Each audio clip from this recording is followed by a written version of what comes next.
Channel road to chemistry. आज हमारा basic foundation series का ये 4th लेक्चर है और आज हम डिस्कस करेंगे एलिमेंट्स और कंपाउंड्स के बारे में इन डिटेल में। सो स्टार्ट करते हैं, लेट्स बिगिन। आज की इस वीडियो में हम लोग डिस्कस करेंगे किसके बारे में? एलिमेंट्स और कंपाउंड्स के बारे में। एलिमेंट्स क्या होते हैं और कंपाउंड्स क्या होते हैं। तो शुरुआत करते हैं एलिमेंट्स से। What are elements? An element is a pure substance that is made up of only one type of atom and cannot be broken down into simpler substances by any physical or chemical means. यानी कि element एक ऐसा pure substance होता है जो सिर्फ और सिर्फ एक ही टाइप के एटम से बना हुआ होता है, प्लस जिसको हम लोग किसी भी फिजिकल या केमिकल मेथड से हम लोग सिंपल सब्सटेंसेस में नहीं तोड़ सकते। ऐसे प्योर सब्सटेंसेस को एलिमेंट्स कहा जाता है। एलिमेंट्स की सबसे खास बात क्या होती है कि इसकी जो कंपोजिशन होती है वो फिक्स्ड होती है। ठीक है, अब एग्जांपल के तौर पे अगर हम बात करें हाइड्रोजन की, ऑक्सीजन की, आयरन की। सो हाइड्रोजन जो एलिमेंट है वो सिर्फ और सिर्फ हाइड्रोजन के एटम से बना होगा। ऑक्सीजन जो एलिमेंट है वो सिर्फ और सिर्फ ऑक्सीजन एटम से बना होगा। इसी तरीके से आयरन जो एलिमेंट है वो सिर्फ और सिर्फ आयरन के एटम से बना हुआ होगा। अगर हम बात करें एलिमेंट्स के क्लासिफिकेशन की, सो एलिमेंट्स को मेटल्स, नॉन मेटल्स और मेटलॉइड्स, इन 3 तरीके से हम क्लासिफाई कर सकते हैं। मेटल्स, नॉन मेटल्स, मेटलॉइड्स के बारे में हमने 10th क्लास में भी पहले पढ़ा हुआ है।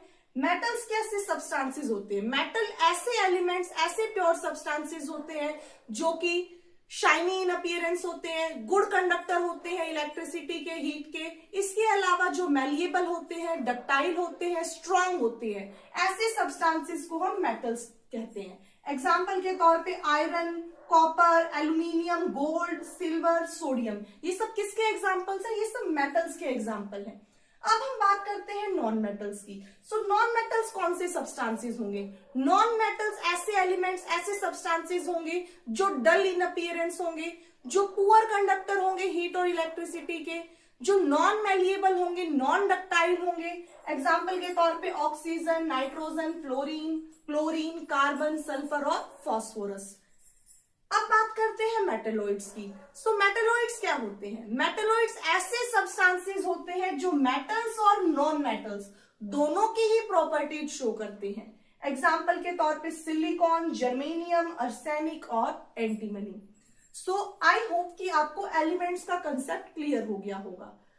अब हम डिस्कस करेंगे कंपाउंड्स के बारे में। सो अब हम डिस्कस करते हैं कंपाउंड्स के बारे में। What are compounds? A compound is a pure substance formed when 2 or more different elements chemically combined in a fixed ratio by mass.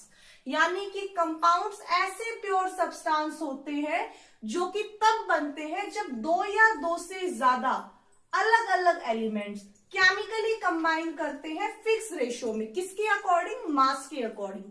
For example H2O, CO2। H2O यानी कि वाटर।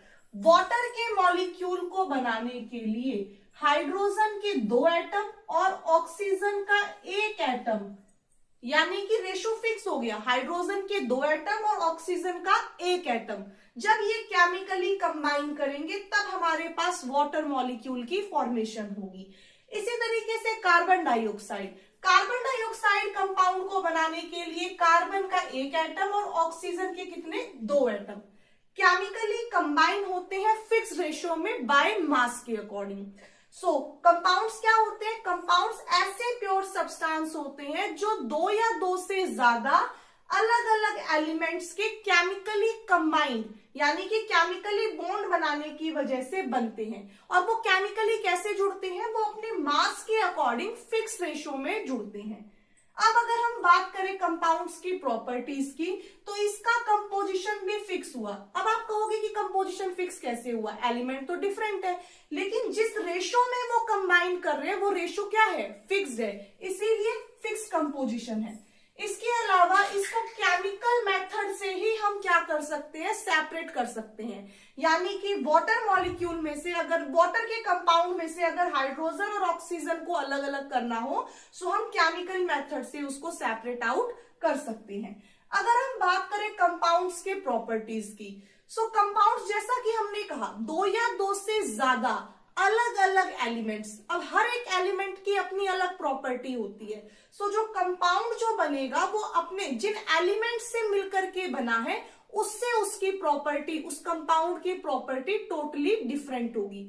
यानी कि element, जिन element से वो बना है उसकी property अलग, और जो कंपाउंड हमारा बना है, नया कंपाउंड जो फॉर्मेशन हुआ है, उसकी प्रॉपर्टी डिफरेंट हुई। अब बात करते हैं कंपाउंड्स के क्लासिफिकेशन की। तो कंपाउंड्स को दो तरीके से क्लासिफाई किया जाता है, ऑर्गेनिक कंपाउंड्स और इनऑर्गेनिक कंपाउंड्स। अब हम बात करें ऑर्गेनिक कंपाउंड्स की। सो ऑर्गेनिक कंपाउंड्स ऐसे कंपाउंड्स होते हैं जो कि कार्बन और हाइड्रोजन से बने हुए होते हैं।